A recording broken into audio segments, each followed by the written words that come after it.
Primeiro aos Coríntios, primeira carta de Paulo aos Coríntios. Às vezes eu fico tentando fazer um autoesvaziamento da cultura igrejal que a gente já tem, né?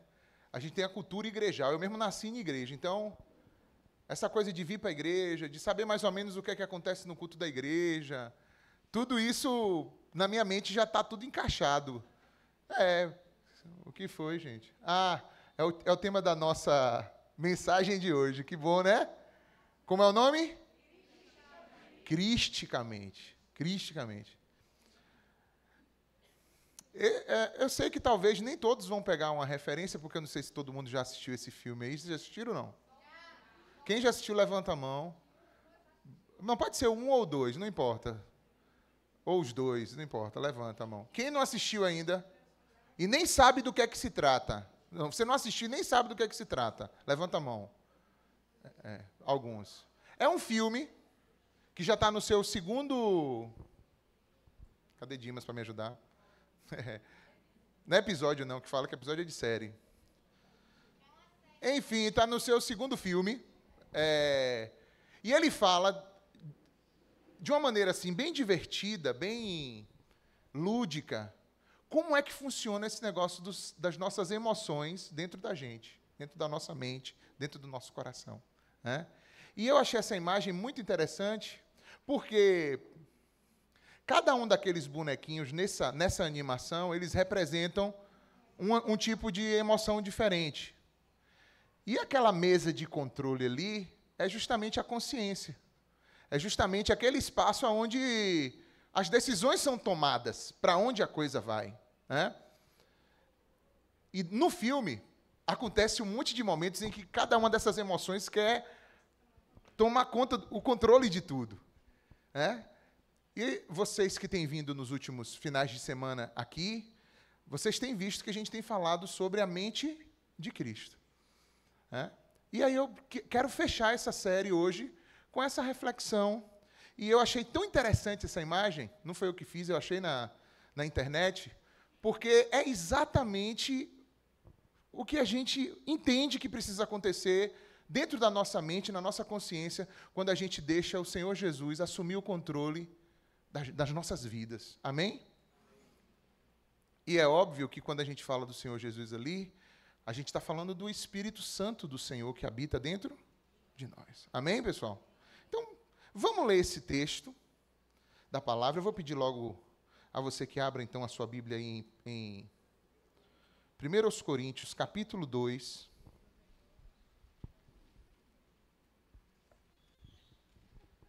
Aos profissionais da área de psicologia, psiquiatria, saúde mental em geral, a minha ideia aqui não é fazer um tratado sobre saúde mental, entendeu? Mas eu vou te dizer qual é o corte que eu estou trabalhando esses dias, só para vocês também poderem entender. O que é que eu pensei? Eu pensei assim: Cristo suportou várias aflições, concordam? Cristo viveu uma vida aqui que não foi uma vida fácil, foi uma vida difícil. Ele, inclusive, foi morto na cruz. Então, ele suportou, e a Bíblia diz que ele em tudo foi tentado e não cometeu pecado em momento algum. Então, a ideia foi, como é que Cristo tinha essa saúde mental, mesmo enfrentando as tribulações que ele enfrentou? A gente sabe que tem muitas pessoas hoje, nesse momento, que estão enfrentando problemas emocionais. Essa é uma das epidemias desse tempo que a gente está vivendo. A saúde emocional, a saúde psicológica, é algo que tem afetado muita gente, seja com qualquer tipo de transtorno, mas mais expressivamente, eu acho, a questão da ansiedade e da depressão. Concordam? Acho que isso tem sido bastante presente no meio da gente. E não vou aqui desmerecer nem dizer para vocês que não existam situações ou casos que seja necessário a pessoa buscar o auxílio de profissionais específicos dessa área. Eu também estou trazendo um desafio para nós, visto que aparentemente, muita coisa está sendo diagnosticada e que não necessariamente precisaria das pessoas estarem nessas ambiências já médicas. Que se elas buscassem algum caminho também no sentido espiritual, isso traria também cura para elas. Então, eu não estou aqui tratando dos casos que realmente precisam de um auxílio médico. E se você acha que precisa, procure. Mas eu quero te dizer que existe um auxílio de Deus espiritual capaz de te curar emocionalmente falando. Amém? E é sobre isso que a gente tem pregado, e não só pregado. Enquanto a gente está pregando, eu sempre tenho orado e pedido a Deus que o Espírito de Deus possa pairar e trazer cura e libertação aqui, trazer um toque mesmo restaurador, porque é pela presença dele. Não é pela minha palavra persuasiva, pelo jeito de falar, não é nada disso. É pela presença de Deus aqui. Quantos creem que ele está presente? Essa, inclusive, foi a mensagem da semana passada, sobre como a gente precisa estar consciente. Uma das coisas que Jesus tinha era uma consciência a respeito da presença de Deus. Ele tinha certeza que Deus era com ele. E isso fazia com que ele conseguisse suportar as aflições. E hoje, a gente vai trabalhar mais expositivamente em cima de um texto. O que é isso? A gente vai partir para o texto bíblico e do texto mesmo a gente vai tentar extrair algumas coisas. Vamos fazer a leitura desse texto? Vamos lá? 1 Coríntios 2.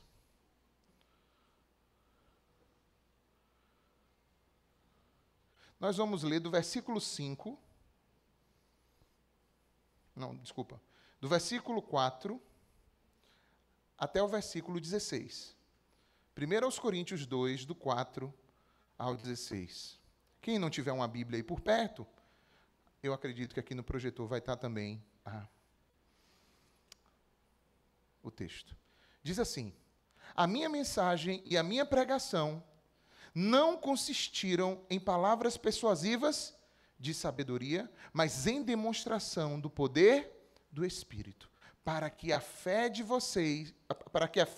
que vocês têm não se baseasse na sabedoria humana, mas no poder de Deus. Entretanto, falamos de sabedoria entre os que já têm maturidade, mas não da sabedoria desta era, ou dos poderosos desta era, que estão sendo reduzidos a nada. Ao contrário, falamos da sabedoria de quem, gente? De Deus. Do mistério que estava oculto, qual Deus pré-ordenou antes do princípio das eras para a nossa glória. Nenhum dos poderosos desta era o entendeu, pois se o tivessem entendido, não teriam crucificado o Senhor da glória. Todavia, como está escrito, olho nenhum viu, ouvido nenhum ouviu, mente nenhuma imaginou o que Deus preparou para aqueles que o amam. Mas Deus o revelou a nós por meio de quem? Do Espírito. E o Espírito sonda todas as coisas, até mesmo as coisas mais profundas de Deus. Pois quem conhece os pensamentos do homem, a não ser o espírito do homem que nele está? Da mesma forma, ninguém conhece os pensamentos de Deus, a não ser o Espírito de Deus. Nós, porém, não recebemos o Espírito do mundo, mas o Espírito procedente de Deus, para que entendamos as coisas que Deus nos tem dado o quê? Gratuitamente.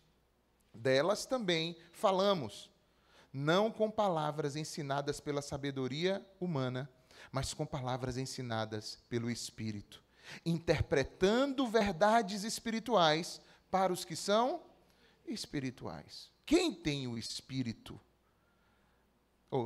quem não tem o Espírito, não aceita as coisas que vêm do Espírito de Deus, pois lhes são loucura, e não é capaz de entendê-las, porque elas são discernidas espiritualmente. Mas quem é espiritual discerne todas as coisas, e ele por ninguém é discernido, pois, como está escrito, quem conheceu a mente do Senhor para que possa instruí-lo?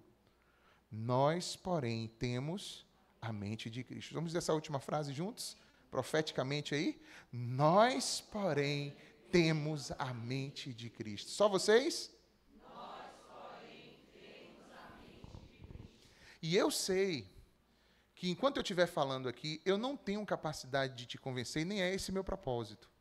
Mas eu acredito que quando a gente marca um culto, tem um culto marcado no domingo à noite, por mais que você já faça parte dessa igreja, mas Deus preparou um cenário, preparou um momento para que você estivesse aqui hoje. Para que você pudesse receber algo da parte dele sobre a tua vida. E eu creio, que se você estiver em espírito, você vai receber aquilo que Deus tem para ministrar ao teu coração, à tua vida hoje. Agora, se você não ficar nessa dimensão, vai passar tudo batido. Nisso eu não posso interferir. O que eu posso fazer é tentar pregar aqui pelo Espírito, pelo poder de Deus, me diminuir para Deus operar e que você possa deixar isso aí também acontecer espiritualmente sobre a tua vida, a fim de você receber aquilo que Deus tem para te entregar gratuitamente hoje aqui. Pode ser tua cura, pode ser tua libertação, a mudança de um trajeto na tua vida, pode ser algo emocional muito forte que você está enfrentando há anos. A Bíblia diz que tinha uma mulher que tinha 12 anos, tinha um fluxo de sangue que não parava, e no dia que ela encontrou com Jesus e tocou na ponta da veste de Jesus, ela foi curada. Então eu creio que Deus hoje pode restaurar, curar e transformar vidas aqui, em nome de Jesus. Amém? Deus preparou esse dia para a gente estar aqui junto e meditar nessa palavra. Quando a gente fala da mente de Cristo, de ter a mente de Cristo, não significa necessariamente conhecer algumas coisas que Cristo falou, mas deixar com que realmente o coração e a mente de Cristo habite dentro de nós. Que mude a forma como a gente vê as coisas, a forma como a gente toma decisões, a forma como a gente faz escolhas na nossa vida. Ter a mente de Cristo tem a ver com o plano que Deus tem nessa terra. Significa, Cristo, quando estava aqui nessa terra, em carne, ele tinha dentro do coração os pensamentos, a ideia, aquilo que ele precisava fazer para obedecer a quem? Ao Pai que o enviou. E Cristo hoje dá para nós essa possibilidade da gente participar disso também, pelo seu Espírito Santo. E esse plano de Deus, porque Deus tem um plano, quantos acreditam nisso? Quantos acreditam também que você faz parte desse plano? Então significa que Deus tem um plano na tua vida. Se você está aqui, se você está vivo agora, se você pode lembrar e falar assim, poxa, velho, já passei aqui, ali, pô, já, isso, aquilo, outro. Eu mesmo toda hora lembro, pô, já tomei até um tiro e estou aqui. Você para pensar várias coisas e fala assim, pô, Deus me preservou. Deus tem algum plano. E a gente vai aqui procurando compreender qual é a vontade do Senhor e viver esse plano. Mas talvez você que está sentado e fala assim, Alex, mas e qual é o plano de Deus para mim? Eu não sei direito qual é o plano de Deus para a minha vida. Eu não vou conseguir ser específico para cada um, mas eu posso te dar pelo menos 3 orientações gerais para que você entenda que dentro da tua dimensão aí, o que é o plano de Deus para você. Primeiro, para você saber o plano de Deus para você, você precisa saber como é que Deus quer revelar a glória dele, o amor dele, através da sua vida. Essa é uma das coisas do plano de Deus. É você falar assim, aonde eu estou, onde eu moro, onde eu trabalho, com as pessoas que eu me relaciono, como é que eu posso revelar essa glória de Deus, essa bondade de Deus, esse amor de Deus, aonde eu estou? Uma das coisas pelas quais a gente está vivo é para que a gente possa manifestar a glória e o amor de Deus. Amém? Entenderam isso? Só que isso, eu tenho a minha dimensão de vida, onde eu vou conseguir tocar, e você tem a sua. E a sua é diferente da minha. Vai ter lugares que eu consigo ir, tocar, que você não consegue. Como tem lugares que você consegue ir e eu não consigo. Porque Deus vai usando a vida de cada um de nós. Ele tem um plano. Alguém aqui hoje enxergou esse plano e conseguiu ser um agente de Deus nesse dia de hoje para a vida de alguém, que você possa lembrar agora, poxa, eu fui agente de Deus na vida de alguém. Alguém lembra disso? De alguma coisa nesse seu dia de hoje? Algumas pessoas levantaram a mão, aqui também, ali também. É preciso a gente estar consciente disso. Porque senão a gente só vive a nossa própria vida o tempo todo e não vive a vida de Deus. A vida que Deus preparou para a gente viver. E quando a gente está só vivendo a nossa própria vida, isso é um dos elementos que traz muito estresse e ansiedade para a gente. Quando a gente se envolve na vida de Deus, é outra coisa. Jesus disse assim, olha, vem a mim você que está cansado e sobrecarregado, porque eu te aliviarei. Coloca o meu jugo sobre você. Aprenda de mim que sou manso e humilde de coração, você vai encontrar descanso para a sua alma. Então, muitas vezes, a cura da gente emocional está em a gente abrir mão da nossa vida e viver a vida que Deus preparou para nós. Abrir mão do fardo pesado que é, às vezes, a gente carregar a vida do jeito que a gente quer e se render e dizer, Senhor, eu quero viver a vida do jeito que o Senhor preparou para mim. E eu sei que isso é muito mais leve. Jesus falou, o meu jugo é suave e o meu fardo é leve. Mas por que a gente é tão cabeça dura? Por que a gente tem dificuldade de abrir mão disso? Então, primeira coisa, para saber o propósito de Deus na minha vida, é saber, Deus quer revelar o seu amor e sua glória através de mim. Segundo, Deus está trabalhando para restaurar todas as coisas.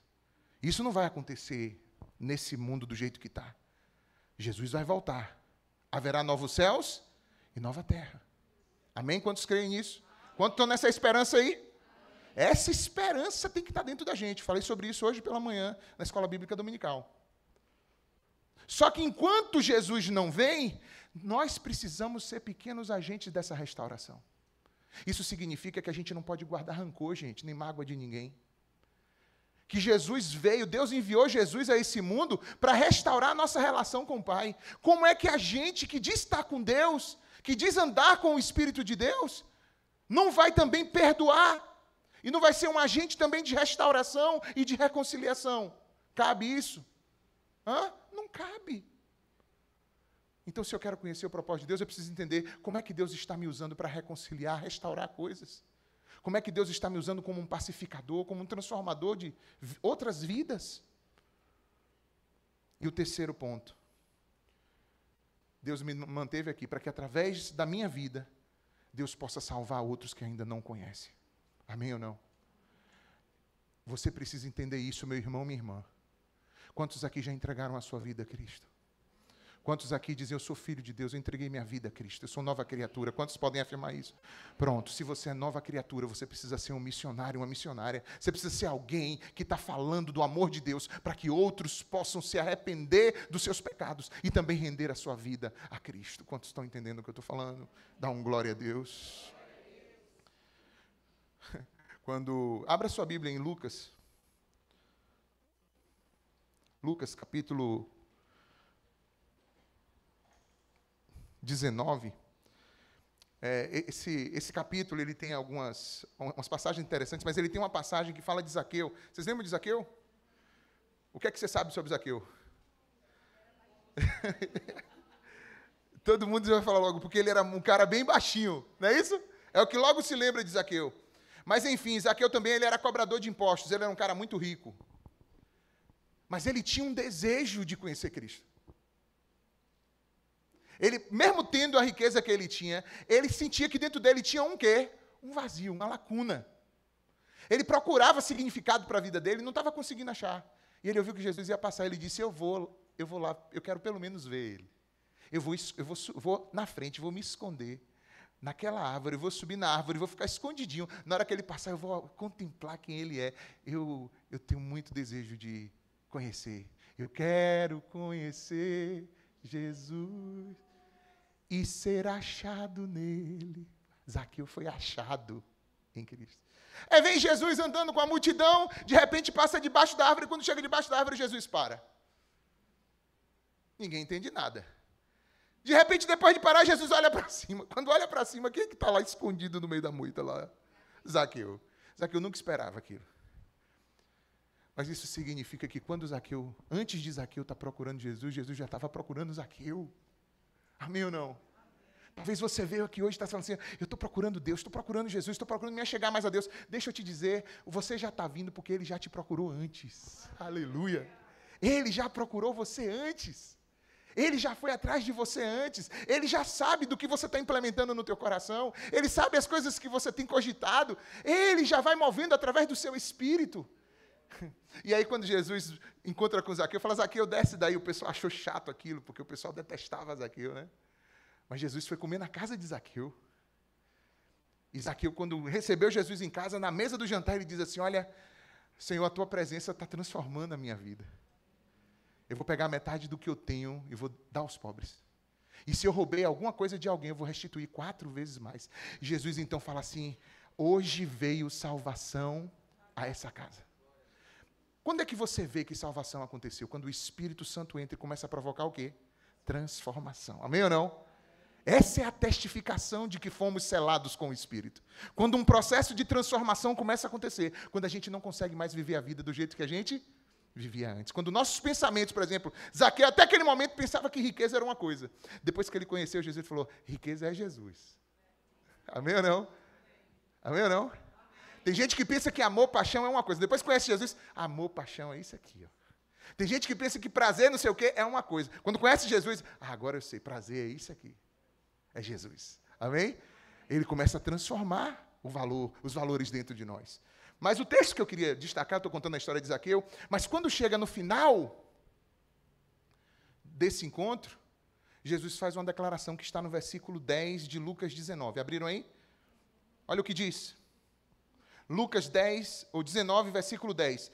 Pois o Filho do Homem veio buscar e salvar o que estava perdido. O Filho do Homem veio buscar e salvar o que estava perdido. Essa precisa ser também a nossa missão. Buscar e salvar o que está perdido.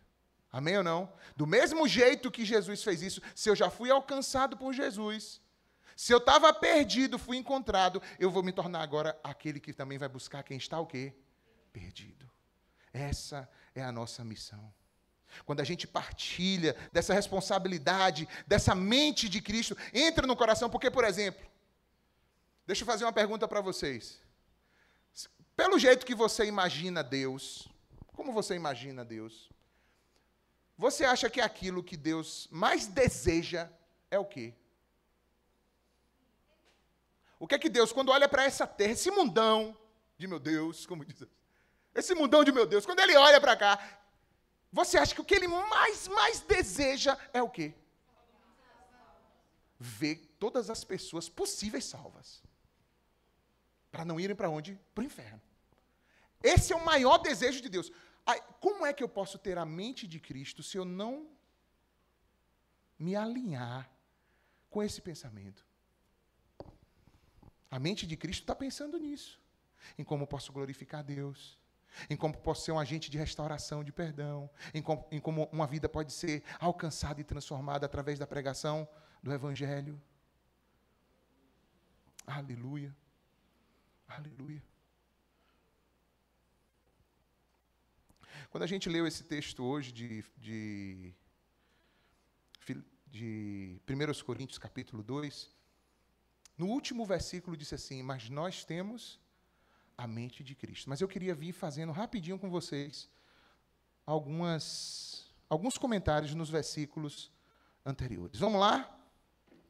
Algumas verdades que a gente, se a gente quer viver cristicamente, eu não sei nem se essa palavra existe no dicionário, acredito que não, mas significa com a mente de Cristo, ok, pessoal? Não, Alex, eu pensei que você estava falando de criticamente. Criticamente eu já sou. Não, mas não estou falando de criticamente. Eu estou falando de cristicamente. Ou seja, com a mente de Cristo. Primeiro, existe uma diferença absurda entre a sabedoria de Deus e a sabedoria do homem. A palavra do Senhor diz assim, olha, como os céus estão longe da terra, assim os meus pensamentos estão longe dos seus pensamentos.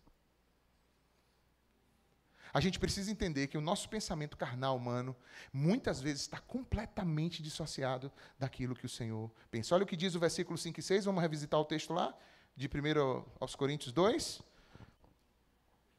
Versículos 5 e 6 dizem assim, para que a fé de vocês não se baseasse na sabedoria humana, mas no poder de Deus. Entretanto, falamos de sabedoria entre os que já têm maturidade, mas não da sabedoria desta era ou dos poderosos dessa era que estão sendo reduzidos a nada. Sabe o que é que está acontecendo? Todos nós estamos sendo embriagados de informações da sabedoria dessa era, dos poderosos dessa era. É gente falando que conhece a saída, a solução, que tem a resposta, que sabe como vai te ajudar. Se você entra nos perfis hoje do Instagram, muitos deles, você vai ver logo uma frase, te ajuda a fazer isso. Não é isso não? O pessoal instrui, você quer botar, você vai fazer o seu perfil, você tem que botar lá, ó. Te ajudo a fazer isso aqui. Pá. Depois você escreve outra coisa. Enfim, todo mundo sabe. E o que a gente vê é que a sociedade está cada vez mais adoecida. Todo mundo sabe tanto fazer isso, fazer aquilo, ensinar isso, e o povo está mais adoecido. Por quê? Porque essa é a sabedoria dessa era, dos poderosos dessa era. E existe um contraponto no texto. Vocês perceberam que existe uma tensão no texto entre a sabedoria do Senhor e a sabedoria dessa era? É isso que ele está falando. A gente precisa fazer escolhas. Por que você não escolhe acreditar na palavra do Senhor? Por que você não escolhe acreditar naquilo que o Espírito Santo ministra ao teu coração? Por que você não crê que a palavra do Senhor diz?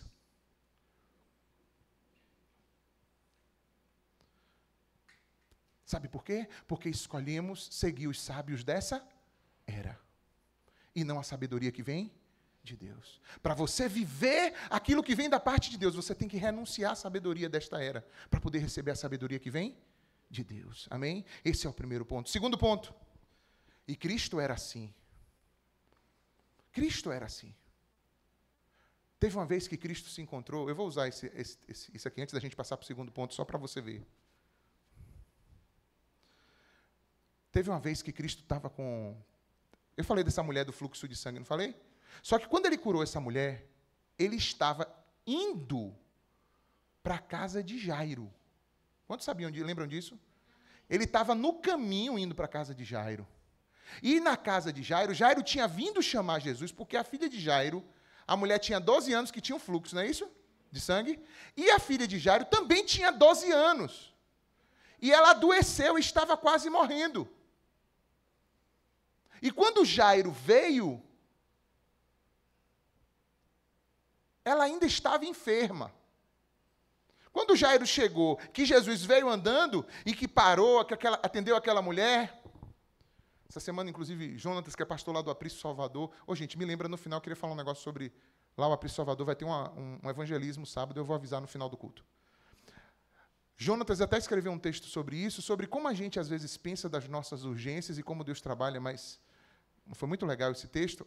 Mas o que eu quero dizer é que, nesse inteirinho, que a mulher parou, que Jesus curou ela, conversou com ela, chegaram algumas pessoas da casa de Jairo e disseram para Jairo assim, ó, ô Jairo, tua filha morreu. Não incomode mais o mestre. Tua filha já está morta. Irmãos, quando Jairo recebeu aquela notícia, o impacto, né? Jesus olhou para Jairo e disse assim, Jairo, não temas, somente creia. A tua filha não está morta, ela apenas dorme. Irmãos, aleluia. Irmãos, existe uma disputa pelo que cremos, pelo que acreditamos, existe uma batalha para entrar aqui na nossa mente e fazer a gente conceber as coisas. E Jesus percebeu que aquela notícia desestabilizou ele. E Jesus disse, Jairo, para. Não tenha medo. Por quê? Medo é uma daquelas... Cadê a nossa imagenzinha lá?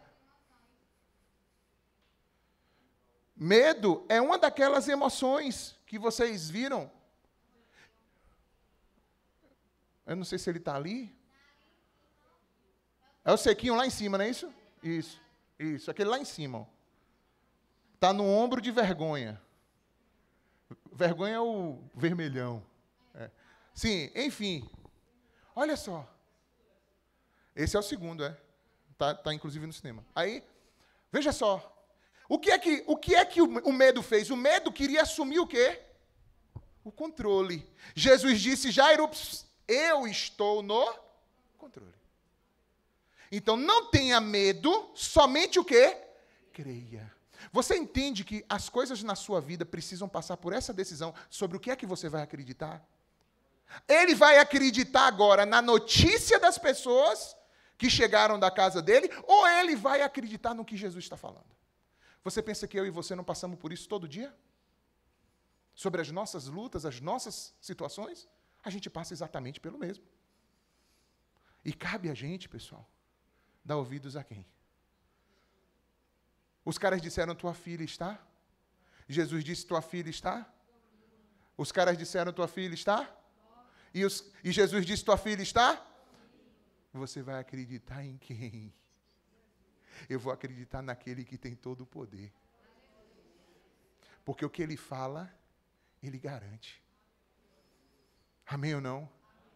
É essa decisão que eu e você precisamos fazer. A gente precisa renunciar à sabedoria humana para obter a sabedoria divina. Eu não estou dizendo que você vai se tornar um tolo, que as coisas, não tenha coisas da sabedoria desse mundo que sejam boas para que você aprenda também. Eu estou falando, mas eu estou te dizendo que ela não pode ser o lastro para a tua vida. Ela não tem condições de te acompanhar em todos os teus caminhos. Não tem. Só a sabedoria de Deus pode ser contigo em todos os teus caminhos. Amém? Aleluia. A segunda coisa. Essa sabedoria esteve oculta, mas agora ela já foi revelada. Olha o que diz o versículo 7. Ao contrário, falamos da sabedoria de Deus. Eu voltei de novo para onde, gente? Para o texto de quê? Isso. Hoje eu estou pregando diferente do que eu preguei domingo passado. Eu preguei domingo passado, tenho pregado esses dias tematicamente. Hoje eu estou pregando expositivamente, ou seja, eu estou partindo do próprio texto. Então, estou seguindo a sequência do texto, ok? Vamos lá? Então, versículo 7. Ao contrário, falamos da sabedoria de Deus, do mistério que estava oculto. Estava é o quê? Passado. O qual Deus preordenou antes do princípio das eras para a nossa glória. Nenhum dos poderosos dessa época entendeu. Pois se tivessem entendido, não teriam crucificado o Senhor da glória. Ou seja, quem é a sabedoria de Deus? Cristo, pessoal. Cristo. Amém, pessoal?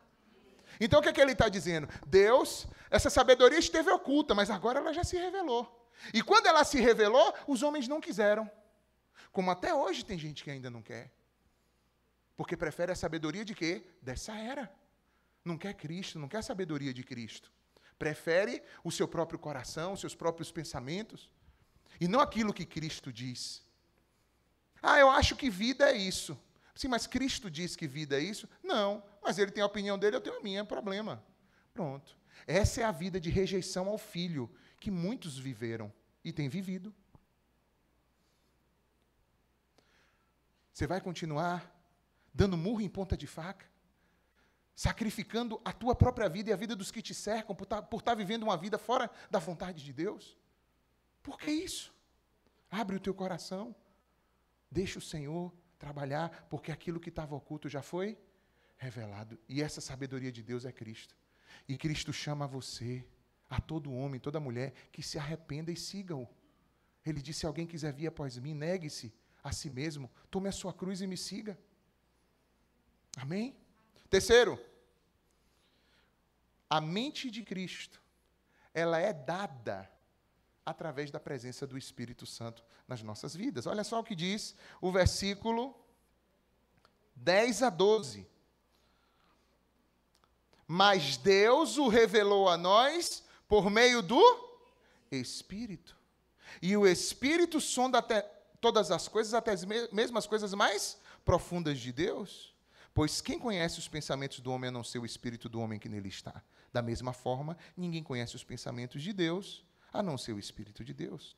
Nós, porém, não recebemos o Espírito do mundo, mas recebemos o Espírito de Deus para que entendamos as coisas que Deus nos tem dado gratuitamente. Então, se você quer ter a sabedoria de Deus, Não é pegar a Bíblia e decorar os versículos. Isso é bom também, não estou ignorando. Mas não se trata disso. Se trata do Espírito Santo vir morar dentro de você. E o Espírito Santo... Alex, mas o Espírito Santo não mora dentro de todo mundo, não? Não. Não. O Espírito Santo, ele tem acesso a todo mundo. Mas ele não mora dentro de todo mundo. Abre em João capítulo 1, por favor.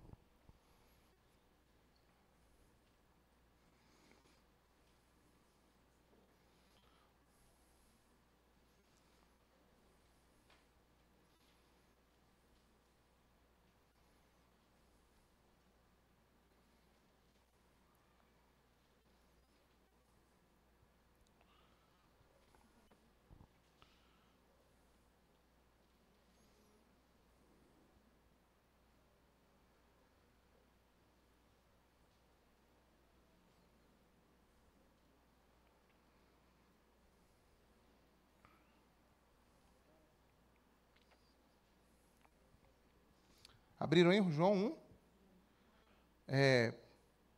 11. João 1, 11. Veio para o que era seu, mas os seus não o receberam.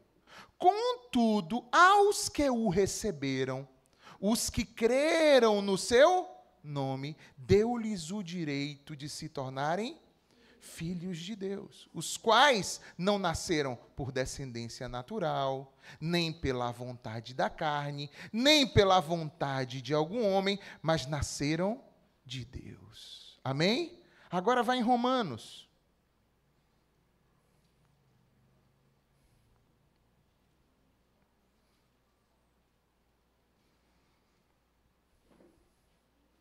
Oito.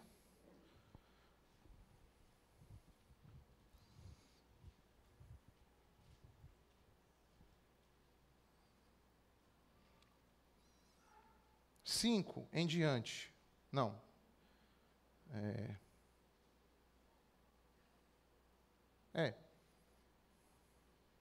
Vamos lá.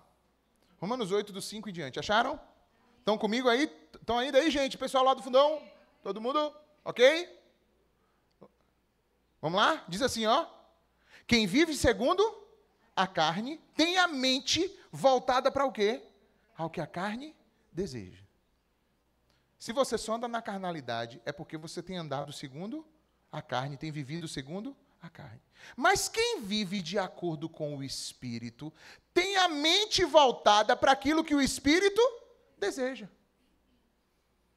A mentalidade da carne, o mindset, se você gosta, o mindset da carne, meu irmão. Pegou a chave aí, meu irmão? Pega a chave aí do mindset, entendeu? O mindset da carne é morte. Mas o mindset do Espírito é vida e paz.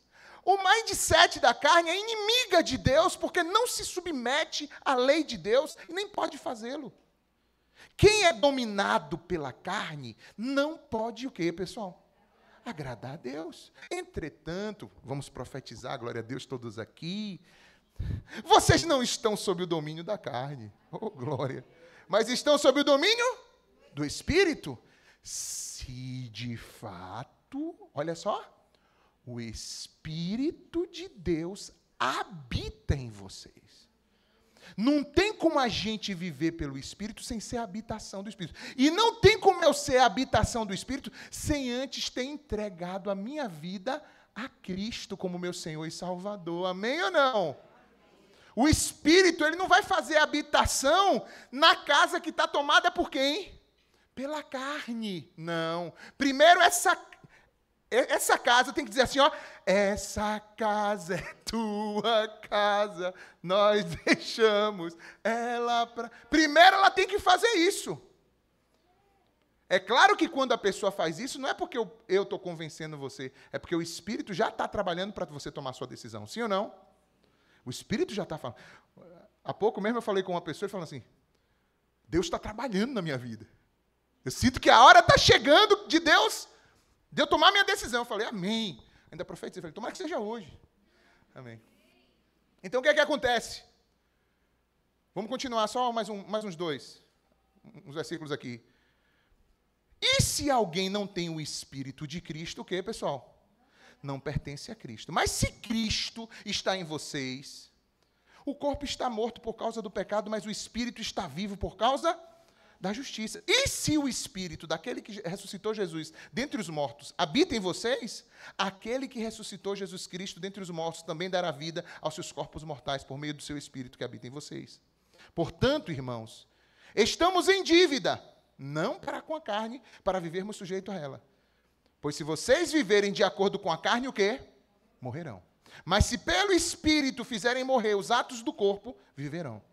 Aí vem o versículo 14, que é onde a gente fecha aqui a nossa leitura de Romanos. Ó, porque todos os que são guiados pelo Espírito de Deus são filhos de Deus. Amém, pessoal? Ah, Alex, como é que eu sei que eu sou filho de Deus? Se o Espírito de Deus habita em você. E como é que o Espírito de Deus habita em você? Quando você verdadeiramente confessou a Jesus como Senhor e Salvador da sua vida. Ele vem e faz morada dentro de você. Alex, se eu levantei a mão na igreja e foi só cena, você pode participar do MAP, porque o MAP trabalha com teatro. Tudo beleza. Mas para reino espiritual, meu amigo, minha amiga, nada a ver. Porque tem que ter a testificação. João disse, eu batizo vocês com água, mas aquele que eu não sou digno de desamarrar, ele é que batiza com o Espírito. Então, Jesus só batiza alguém com o Espírito quando ele vê que a decisão foi o quê? Tomada genuinamente, verdadeiramente. Com o coração se crê para a justiça, com a boca se confessa para a salvação. Amém ou não? Então, você ouve a palavra de Deus, um apelo foi feito. Se você creu e falou, o Espírito Santo vem fazer morada dentro de você. A partir daquele momento, a tua trajetória é nova. Amém ou não? Pode ter um monte de coisa para limpar ainda? Pode. Mas ele vai limpando. Amém ou não? Você vai vendo dia após dia ele fazendo essa obra. Cuidado, crente, que está voltando de novo para o chiqueiro que Deus já te tirou. Cuidado. Cuidado, crente. Em nome de Jesus. Tu já conhece qual é o valor. Tu já sabe o que é que tem valor. Quarto. Do mesmo jeito que o Espírito é dado aos que creem em Cristo, a pessoa que não tem o Espírito, ela não compreende as coisas espirituais.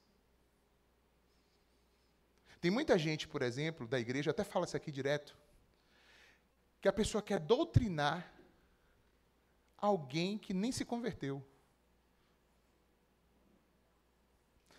Não tem como. Sabe por quê? Você vai falar da doutrina, ou seja, do ensino sobre a vida, coisas a mais, a pessoa vai ficar passando, como o texto diz, vai achar que aquilo ali é o quê? Loucura. Olha, vamos ler o versículo? Versículo 14. A gente voltou lá para 1 Coríntios, do 14 agora.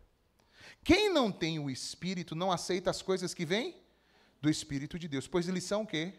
Loucura. E não é capaz de entendê-las, porque elas são discernidas espiritualmente. Essas coisas gratuitas que Deus tem para os que creem, elas só se discernem espiritualmente. Até você, meu irmão, minha irmã, crente já, que já é a habitação do Espírito, mas se tu for aquele crente carnal, porque tem muito crente carnal, não tem não, gente? Eu mesmo tem dia que eu estou carnal, viu, pessoal? Estou pelo sangue de Jesus pedindo misericórdia. Tem que abrir jejum, consagrar, chamar por Deus, botar joelho no chão, porque tem dia que você está daquele jeito. Pedir a Deus para te revestir, não é isso? É só. Me desculpa, eu fiz uma confissão aqui. É só eu, pessoal? Me senti até mal. Se vocês querem um pastor que não tem essas coisas, não sou eu, não.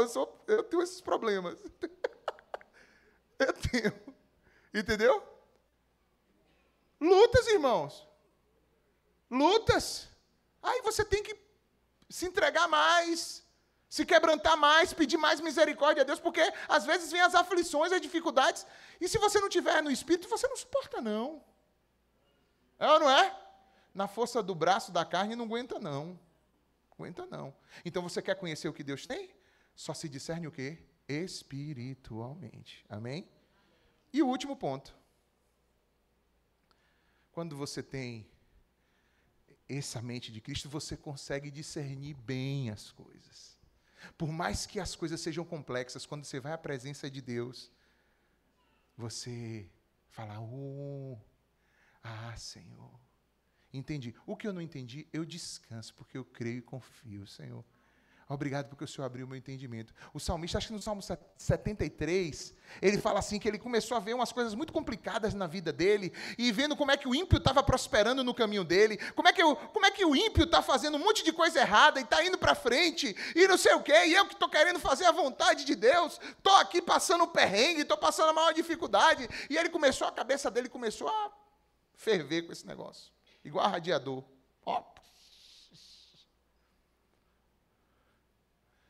Aí ele disse que fez, sabe o quê? Foi orar e entrar na presença de Deus. Buscar Deus. Aí ele diz, entrei no santuário do Senhor, e aí comecei a discernir e ver o fim de todos eles. Que não adianta nada essa agonia toda aqui, quando lá no fim, o fruto não é pacífico, nem de justiça, nem de eternidade. Não adianta nada. Então tem horas que a gente, por estar em Deus, por mais que a luta seja grande, o Senhor coloca lá no teu coração assim, eu estou ainda aqui, no controle de todas as coisas. Eu cuido de você. Você está se sentindo só? Você não está só, não. Eu estou com você, eu estou cuidando de você. Agora, essas coisas você só discerne espiritualmente. Cristicamente. A mente de Cristo em nós, para que possamos viver isso. Primeiro, você tem que confessar Jesus como Senhor e Salvador da sua vida. Eu não sei se hoje alguém vai fazer isso, ou quer fazer isso hoje aqui. Ou se você está afastado dos caminhos do Senhor e precisa se reconciliar. Talvez hoje seja a noite para você. Mas antes de fazer um apelo nesse sentido, eu quero falar talvez com a maioria dos que estão aqui hoje, que são pessoas que já entregaram a sua vida a Cristo. Eu quero dizer para você que, mesmo depois que você é salvo, você precisa viver uma vida de dependência de Deus. Fui salvo. E agora você continua vivendo do mesmo jeito, sem depender de Deus, sem procurar em Deus? Não. Quando a gente é salvo, a gente precisa, a partir daquele dia, cultivar, respeitar a presença daquele Senhor que veio morar agora dentro de nós, o Espírito Santo de Deus. Quando você honra isso, como? Se santificando, procurando se apartar do que não presta, do que não deve, agradando o coração dele, se afastando do pecado. Você vai agradando a presença de Deus. Essa presença de Deus vai te iluminando e vai distribuindo dentro de você essa sabedoria e essa mente de Cristo, que o apóstolo Paulo fala assim, nós temos a mente de Cristo. Efésios, capítulo 4.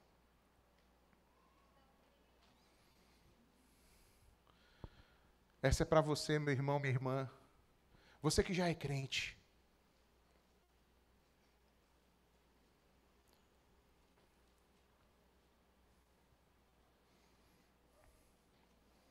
Olha o que diz aqui.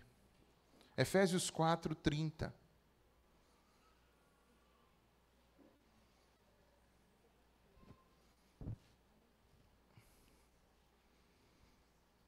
Acharam?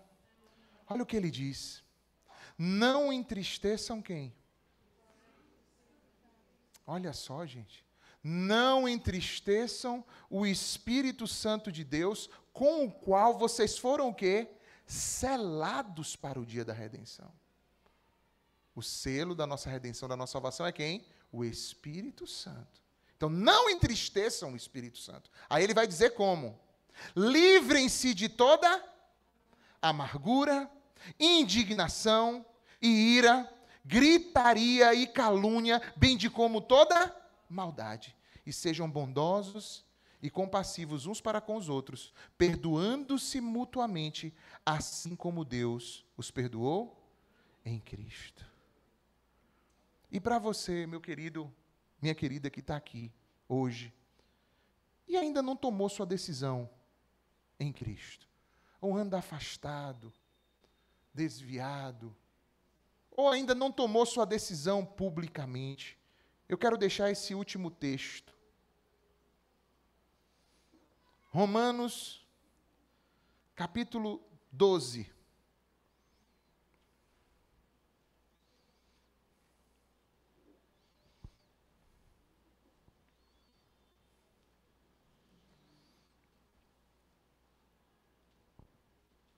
Versículo 2.